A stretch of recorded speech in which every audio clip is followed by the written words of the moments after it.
Ата Мекен фракциясы башкы прокуратуранын 1 жыл ичинде жасаган иштери боюнча маалыматын укту. Отчеттук мезгил ичинде 9417 текшерүү жүргүзүлүп, 14607 прокурорлук чара көрүү актысы киргизилди. Тартиптик жана административдик жоопкерчиликке 9670 адам тартылып, коррупциялык багыттагы 704 кылмыш иши козголду. Отурумда депутаттар прокуратура кызматкерлерине ирети менен суроолорду узатты. Чет элдик спонсорлордон $1 миллион алып, үй салганга кимдин акысы бар?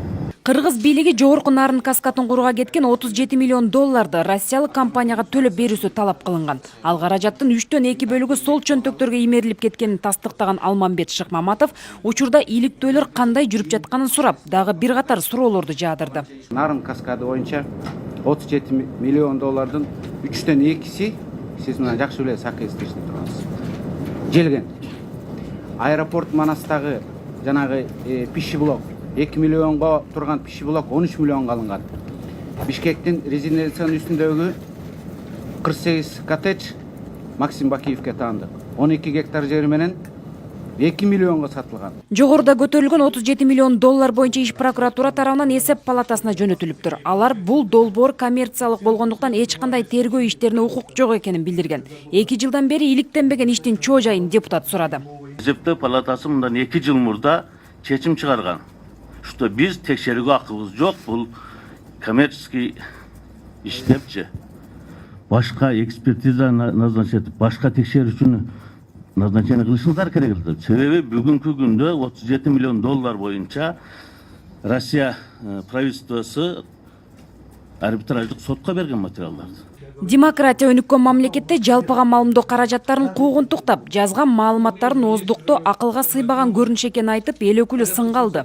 Не успели журналисты высказать свою позицию, точку зрения в рамках, в общем-то, своих прав. Зачем тогда журналисты, если они не будут высказывать свою позицию, точку зрения? Крим төбөлдөр эркиндикте тоо курдагандар жылдап абакта отурганын мисал келтирген парламентчи жада калса социалдык түйүндөргө дагы өз ой пикирин калтыргандарга кылмыш иши козголуусун аша чапкандык деп эсептейт. Мынакей Ормуков деген байкуш, эки көзү көрбөй, инвалид, ичин сайып салды. Силер Бен Ладенди кармагансыз, генералдык прокурор. Эң келей жашайт. Генералдык прокурор сотто түрмөдө азыр. Кылмыш дүйнөсүнүн башчылары эркиндикте жүрөт. Саясат каралашкан. Коррупционерлер миллиардтаган жүрөт. Элнура Алканова как раз таки ошонун журналисттик расследованиясынан негизинде жана силер 48 коттедж боюнча иш козгоп атасыңар. Аны банковский тайнада азыр иш козготуп выезд запрещают. Это же вообще никакой критики не выдерживает. Аны дагы Бөкөнбай Жаныкевич, аны да көзөмөлгө алып, анын укугун коргогула. Башкы прокуратуранын жылдык отчетун аткарган иши тууралуу фракция өткөргөн жыйынга башкы прокурор өзү келген жок. Почему отсутствует такой вот генеральный прокурор? Талкуу соңунда Ата Мекен фракциясы башкы прокуратуранын аткарган жылдык отчетун канааттандырарлык эмес деп тапты. Я считаю, что Индира Испаевна дальше не имеет морального права занимать эту должность. Образовать депутатскую комиссию, чтобы дать оценки деятельности Генеральной прокуратуры.